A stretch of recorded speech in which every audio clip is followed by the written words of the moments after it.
नमस्कार, आप देख रहे हैं फ्रंटलाइन 24। मैं हूं आपके साथ साहिबा सिंह। बिहार में नई सरकार का गठन हो गया है। एनडीए के साथ ही रहे केंद्रीय मंत्री चिराग पासवान ने आज पार्टी कार्यालय पर मीडिया से बात की। इस दौरान उन्होंने कहा कि लोक जनशक्ति पार्टी अगले साल की शुरुआत में खरमास के बाद बिहार यात्रा पर निकलेगी। चिराग ने कहा कि बिहार चुनाव में एनडीए में प्रचंड बहुमत जीत के लिए इस यात्रा के जरिए धन्यवाद दिया जाएगा और जनता से संवाद किया जाएगा।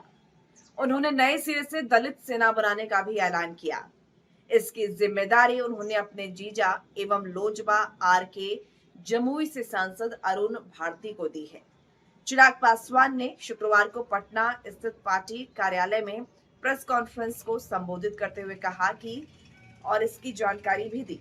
उन्होंने कहा कि इस मकर संक्रांति पर दही चूड़ा भोज के तुरंत बाद लोजपा आर बिहार में धन्यवाद यात्रा निकालेगी।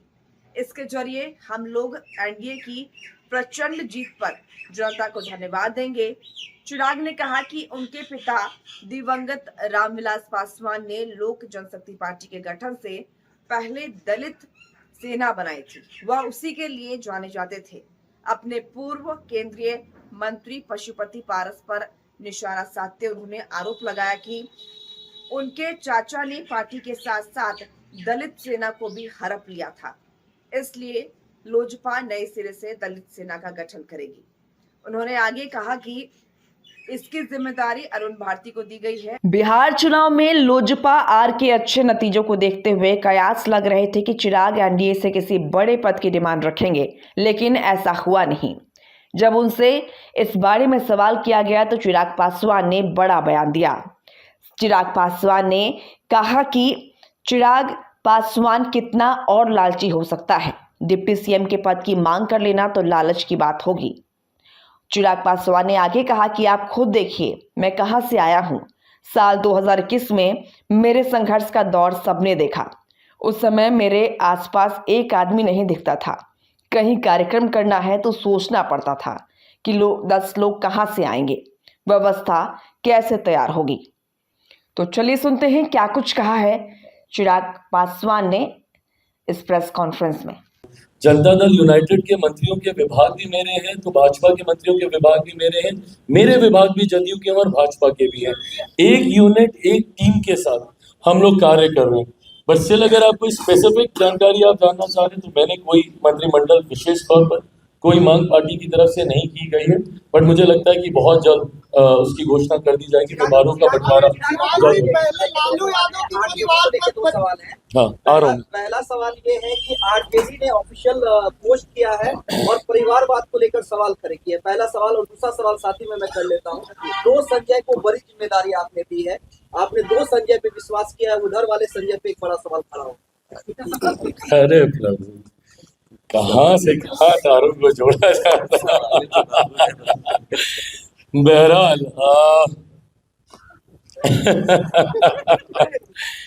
परिवारवाद का जहां तक सवाल खड़े करने का काम राष्ट्रीय जनता दल के द्वारा किया जा रहा है, मुझे लगता है कि अंतोगत्वा काबिलियत, और मैंने हमेशा इस बात को कहा और माना है कि आप किसी परिवार से आते हैं नहीं आते हैं, यह आपका सौभाग्य हो सकता है। कोई हैवी वेट सरनेम आपके साथ अगर जुड़ा है, आपका सौभाग्य, बट आपकी काबिलियत नहीं है। सौभाग्य शायद आपको मौका दे सकता है, बट काबिलियत ही आपको आगे लेकर जाने का काम करेगी। ऐसे में मैं मानता हूं कि आज मेरी पार्टी अपनी काबिलियत यहाँ तक पहुंची है। अगर चिराग पासवान में वो क्षमता नहीं होती तो रामविलास पासवान के बेटे होने की वजह से 14 में एक बार बस उनको चुनाव लड़ने का मौका मिल गया था। पर अगर 19 में जमुई की जनता ने मुझे तिगुने मार्जिन से जिताने का काम किया तो संभवतः उन 5 सालों में मेरी काबिलियत के अनुसार किए गए कामों के आधार पर था। 2021 में मेरी पार्टी को समाप्त करने के बाद अगर मुझ में काबिलियत नहीं होती तो शायद मैं पुनः पार्टी को खड़ा नहीं कर पाता। ऐसे में मैं मानता हूं कि आप में वो काबिलियत का होना जरूरी है, वही इवेंचुअली आपको आगे लेकर जाने का काम करेगी। बहरहाल राष्ट्रीय जनता दल खुद के ऊपर, उनके ऊपर परिवारवाद के कई तरीके के आरोप लगाए जाते हैं।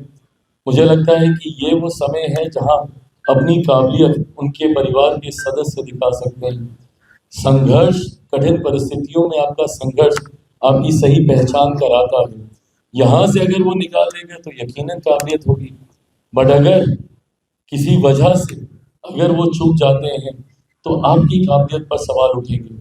मैं इस बात को जरूर कहूंगा, आंकड़े आप देखिएगा, काबिलियत अभी तक राष्ट्रीय जनता दल के सेकेंड जनरेशन के द्वारा नहीं सामने आई। 2005 तक जिस तरीके से उनकी पिछली पीढ़ी आदरणीय लालू जी, राबड़ी जी पार्टी का नेतृत्व कर रहे थे और 5 में हार जो मिली, उसके बाद से पार्टी कभी खड़ी ही नहीं हो पाई। 2010 के परिणाम आप देखिए, राष्ट्रीय जनता दल को पुनः करारी हार मिली है। 2015 में अगर ये अहंकार जो इनके अंदर आ गया कि भाई हम बड़ी पार्टी, नहीं भैया, 2015 में मुख्यमंत्री नीतीश कुमार जी के आपके साथ जाने की वजह से आपको वो परिणाम मिला, नहीं तो 2015 में भी आप 15-20 सीटों पे आप सिमट के रह जाते। 2020 में पुनः डिवाइडेड एनडीए की वजह से आपको लाभ मिला। कल हम लोग आदरणीय ललन जी सब लोग मंच पे थे, कल हम लोग यही सब जिक्र कर रहे थे कि भाई यही परिणाम आपका 20 में भी आता अगर हम सब एक साथ रहते।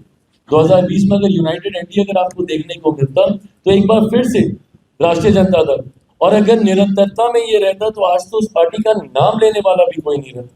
तो परिस्थिति की वजह से 15 और 20 में ये लोग आए और इस बात का अहंकार इन लोग को इतना ज्यादा हो गया, जिस एग्रेसिव तरीके से ये लोग सामने आते थे, बिहार की जनता 2005 से इनको नकार चुकी है।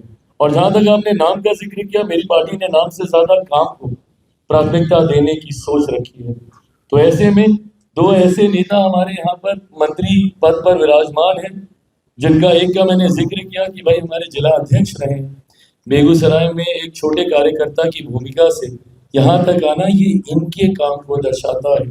वहीं दूसरी तरफ महुआ से संजय सिंह जी, जो मेरी लोकसभा से आते हैं, ऐसे में मेरे लिए भी एक ताकत बड़ी है कि भाई मेरी लोकसभा में मुझे मजबूती देने के लिए एक और मेरे साथी वहाँ पर तैयार हुए हैं। और जिस तरीके से इन्होंने संगठन में सदस्यता प्रभारी के तौर पर एक बड़ी भूमिका निभाने का काम किया संगठन के विस्तार को लेकर, और जिस तरीके से एक प्रचंड जीत हासिल की, मुझे नहीं पता कि इस बात को कितना हम लोग एनालाइज कर पा रहे हैं, पर आदरणीय लालू प्रसाद यादव जी के बड़े सुपुत्र को ये हरा कर रहे हैं। ये कोई कम उपलब्धि नहीं है। ऐसे मतलब क्या बोलते हैं उसको, जायंट किलर है। हाँ, एक जायंट किलर की भूमिका में ये आए हैं। तो ऐसे में मेरे दोनों संजय नाम पर नहीं काम के आधार पर यहाँ पर आए हैं। बाकी अपने नाम का किस तरीके से इस्तेमाल दूसरी जगह पर कर रहे हैं, उसमें मेरी कोई टिप्पणी नहीं है, वो उनका अपना इंटरनल है। चाचा ने 2 बार बधाई दी है, चाचा ने 2 बार बधाई दी है, चाचा ने बधाई दी। मेरी सराखों पर उनकी बधाई, जब उन्होंने मुझे गाली दी थी, मुझे चंडाल और कई ऐसे अपना खून नहीं, हाँ मैं उनका अपना खून नहीं, कई बातें कही थी, तब भी मैंने उनका आशीर्वाद, और मैंने माना है कि बड़ों की हर बात आपके लिए आशीर्वाद ही होती है, तो मैंने तब भी उसको आशीर्वाद के रूप में स्वीकार किया था। और आज तो सही में उन्होंने मुझे बधाई दी है, उनको नमन करते हुए सहज स्वीकार करता हूँ उनकी बात। चिराग जी, यहाँ पर क्या कह रहे हैं, अभी भी मान रही है कि ये सरकार 5 साल नहीं टिक पाएगी? कौन मान रही है? आने वाले दिनों में पार्टी विस्तार पे ज्यादा काम करेगी। अलग अलग राज्यों में चुनाव हो रहे हैं, बंगाल के चुनाव है, उत्तर प्रदेश का चुनाव है, पंजाब का चुनाव है, जहाँ पे गठबंधन के तहत हम लोग चुनाव लड़ने की तैयारी हम लोग कर रहे हैं। और 30 तो अभी दूर की बात है, उससे पहले 29 एक और पड़ाव आएगा, जहां चौथी बार मेरे प्रधानमंत्री आदरणीय नरेंद्र मोदी जी को देश का प्रधानमंत्री बनाने के लक्ष्य के साथ मैं और मेरी पार्टी जिम्मेदारी निभाने का काम करेगी। 30 आते आते यकीनन पार्टी एक बड़े स्वरूप में अपने आप को तैयार कर चुकी होगी। उस वक्त की भूमिका हम लोग तब सोचने का काम करेंगे।